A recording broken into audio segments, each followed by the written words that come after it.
Good morning, everybody. Orange J here with another War of the Visions video, and today we're going to do a little preview for the new Vision cards, Espers, and unit upgrades we're getting this Wednesday in War of the Visions. Now, we can't go into all of the details here because several of the unit upgrades, specifically 3 of the global exclusive units that have not gotten their upgrade on global, have not gotten their upgrade on JP either. So no sneak peek for those units. We'll have to wait until patch day to really see if they get upgraded in a big way. But Abara and her weapon have already been upgraded on JP, so we can look at them here. Plus, we got Vision cards and Espers to look at as well. So if you're excited for any of that stuff, let's check it out. Let's see what we're getting, and we'll start with our new Vision card and Esper, Voldisk,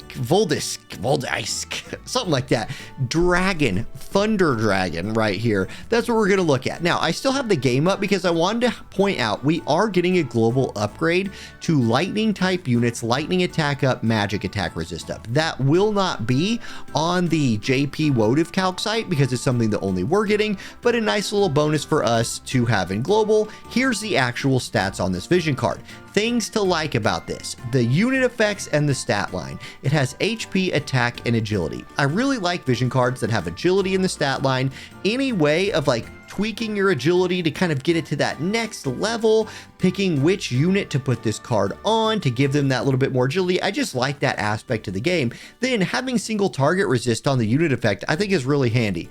Yes, it's only 5 and you could use some more there, but accuracy and single target resist are very generically useful, meaning if you're running like a great sword attack based team or a lightning team, something like that, you can move this card around fairly easily. The group buff to me is very, very good for PvE and decent for PvP. Slash attack 42 is a big amount of slash attack. So if you're building a PvE team around these jobs, and we'll go into elements a little bit more here in a minute, I think you're really going to want this buff. Reaction block rate, specifically a PvP effect, but 32 is a nice high number. And then critical damage 25. Like, don't sleep on critical damage. It's pretty good. Let's go to the unit list for a second right here. And I want to focus on the lightning element in this unit list. Do note that 2P and A2, the 2 new near units that are coming out very soon, are on here. So if you're thinking about working this card into some of their teams, this is a card to keep in mind. But this is new Astrius focus. Like, this card feels like it's for him. So let's check out his element, the lightning element. You can see that Astrius, Squall, and Alaya, the basically 3 newest DPS lightning units that we have, they're here ready to go with this card. So that's nice. Now, Alaya obviously not synergizing as well with the slash attack version of this card. Still, she gets that reaction block rate, that critical damage, and if you're putting her into a team with either of these 2 boys, well, you feel better about her getting the buffs. Also note, you have a nice tank on here in Alphonse. You have older popular units like Lightning and Cloud on here, good cost limited units like Ravi, Slime, and Lizette. So this is a very, if you're a Lightning player, this card has good unit options. Even if it's not the most powerful OP card we've ever gotten, this is a card I plan on pulling for, and for the buffs here, and because it comes with this nice Esper. So you get Voldisk right here. 17 agility, a little bit slower than some of the Espers we've been seeing. We've been seeing a lot of 20 agility Espers lately, or next to 20 agility, but nice big attack stack on there of 115, 1200 HP. The attack is what it is. The skill tree is where I'm excited. So you get attack up into lightning attack. As a lightning player, you can see this is very exciting. Every one of your lightning physical units will just love this thing. You get slash attack up. You have critical rate and critical damage on here, mixed in with a little accuracy. Then reaction block rate into reduce magic damage taken 10%. If you wanted to build an anti-magic sort of lightning team, you have magic resist, the stat on here, and 10% reduction in magical damage. Really powerful nodes. I like this Esper a lot. I think this is a really good Vision card Esper. If you're newer to the game and you're building up kind of your Esper library still, if you're playing lightning, I think this could be something to go for here. Again, we'll see what the banners look like. You can anticipate them looking a lot like the banners we've been getting lately. Okay, there's another Vision card coming out this week, Empty Vessel. No, wait, is this a holo VC? I don't know. I think it is not a holo VC. this is older. Like this is something that we haven't gotten in a while. It's like, does it say if they're holo on here or not? I don't know. Let's go back to the game. Wait, I actually don't know the answer to this. Is this a holo VC? I don't think it is. So this might be a chance for us to return to the old step up banners, or maybe we'll get some really good banner for this. Man, that didn't even dawn on me. I just assumed that everything is a holo VC at this point. Well, that's kind of cool. So I don't know why we're looking at Battle in the Clouds right now. Hey, maybe we'll get a 10K step up. Then that really encourages me to go pull this thing. Okay, what about our Freebie Vision card this week, Empty Vessel? Now, I mentioned in the patch or the news video that I thought this is a really good pickup, especially for newer players. I'll stay there. The stat line on it is very free. Free looking, 275 HP with some attack and magic, that's whatever. But critical rate 23 for the unit effect. Again, generically good, right? You're not going to put this on a support unit, but almost any DPS unit in your group can carry this. Then AoE resist 18, HP 12, and attack 30%. You want to talk about like just great stats to have in a group, especially a physical damage focused group. This is one. And so if you're a brand new player, I'd be very excited for this card. It's really going to help you work it into your greatsword teams, specifically Axe. I mean, if anybody's building Axe teams, I don't know. The magic base units on this, well, they'll like the AoE resist, and if you're mixing them in for like an element or something, I think it's right there. Now, we did get to see Abara as one of the 4 units getting upgraded for us, and we can look at those upgrades. So let's do that. Abara is a fan favorite for some people, but a channel favorite here. If you think back to the Friday Night Fights days, I used to call like every unit in the game Abara for some reason. I would just be talking, I'd be shoutcasting, and then I'd be like, yeah, and Abara comes through with, the triple hit slash attack, and everybody's like, yeah, he doesn't mean Abara, he means Cloud, because those names are similar in my mind. Anyway, cool looking unit, super cool looking unit, just hasn't gotten play on global in a while because she's been sitting on master ability 1 and nothing else. Her old master ability, she had the group buff, she had 10 AoE resist, which, hey, that scaled well, like that's you can deal with that. And then acquired AP increase is weird for a mage. Now, what does she get now? Upgrade to some skills, Spirit Possession and Veil of Night. She also gets 20% more HP and that's it. So 20% more HP, upgraded skills, and then she keeps the rest of her thing. This 20% HP is a big deal. She's definitely someone who's not supposed to be just blown off the face of a map. She needed more health for that to happen. I like that. We'll look at the skills here in a minute.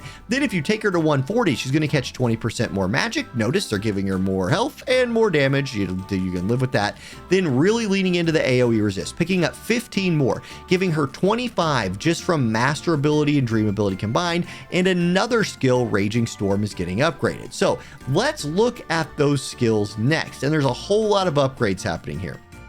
First, Ghost's Cry, which upgrades to Raging Storm. This is her diamond-shaped AoE attack. It's something she uses a lot. This decreases spirit now by 35%, and the damage modifier is 165. You want to talk about a buff to a damage mod. This thing used to be a 86% damage modifier back when spirit debuffing was like a big deal, I guess, but it was immediately upgraded here, where it was at least 121% mod. Now we're up to large damage, at least 165. Not XL like 210 or something like that, but you do get a respectable 165% modifier there, making it a usable skill in 2024. Then Spirit Possession, lots of upgrades right here. So Spirit Possession, which changes eventually all the way to Night Curtain. Let's look at what it started as and what it is after Wednesday. So it started here. It's a self buff, magic attack 25, magic attack resist pin 40, AoE resist 20. Wow, great buff. Like the oldest version, the oldest worst version of this buff was good. Magic attack, spirit, magic attack, penetration, AoE resist, amazing. And this 20 AoE resist mixed with her upgraded transcendence abilities and master abilities puts her at 45 without vision cards, gear, anything like that being factored in. So that's really solid. Now, it's Night Curtain. Here's what it does now. Reduces physical damage by 7,500 HP. So she gets a physical damage shield. Love that.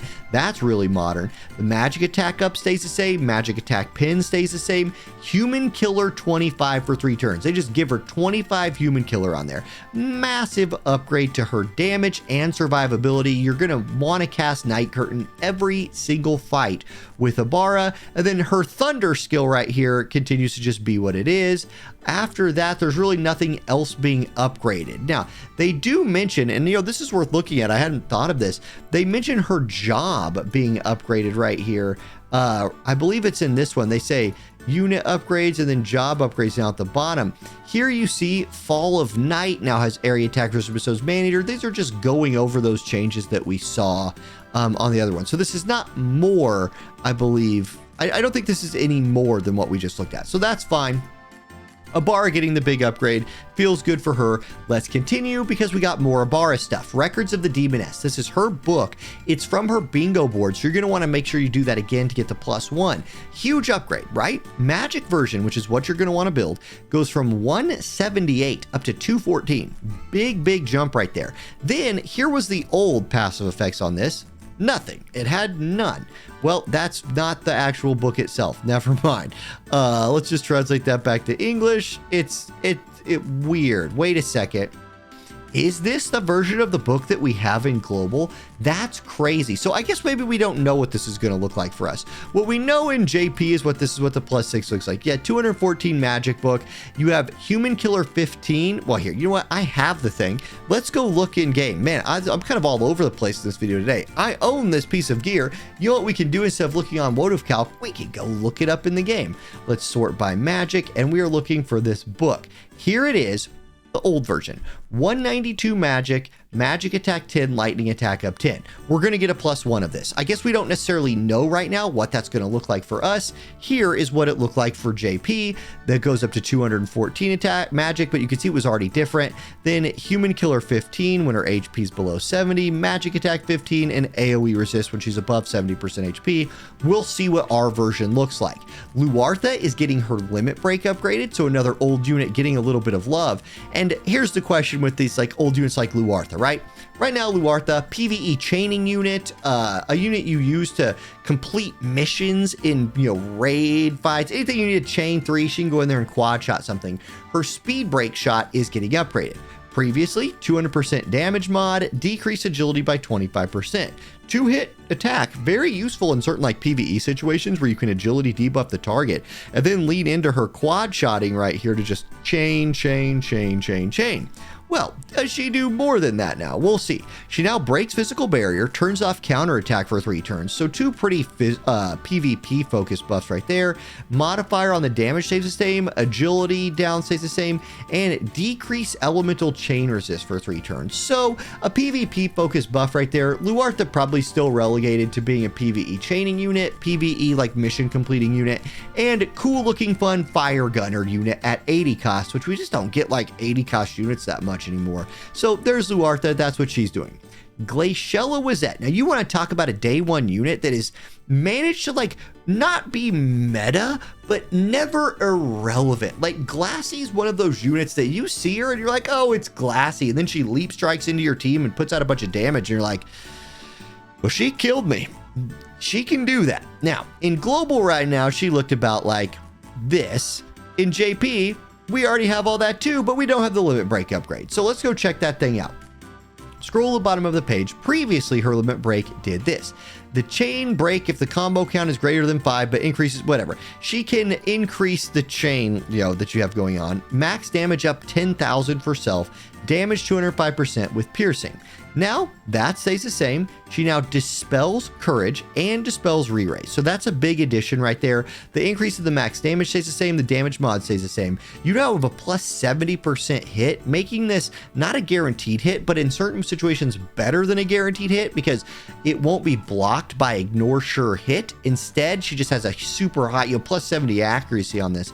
It's still piercing. It now gives her reduced damage taken by 50% for 3 turns and AP auto restore. So it looks like her combo is this: leap strike in there, follow that up with the limit break. So you're going to need to get some AP on her, but the buff to the AP cost here will help you not have to get so much. The AP cost goes down from 38 to 24. This is a top tier move in the game, but it's her limit break. She can use it once. Glassy continues to be like hanging out on the fringe of the game. You know what I mean? Usable as a water player. If you like her, work her in there. It's a great move now. And then Oberon, again, somebody who like not out here defining the meta, but very usable since he's been out. Here's his upgrade, and you can see there's a lot more text on this ability than there was before. First of all, let's point out the AP cost goes down from 48 to 34, and the AoE gets bigger. It goes from just a small cross-shaped AoE all the way up to a diamond-shaped AoE. We'll take that. That's nice. Then he decreases all elemental resist by 20% for 3 turns.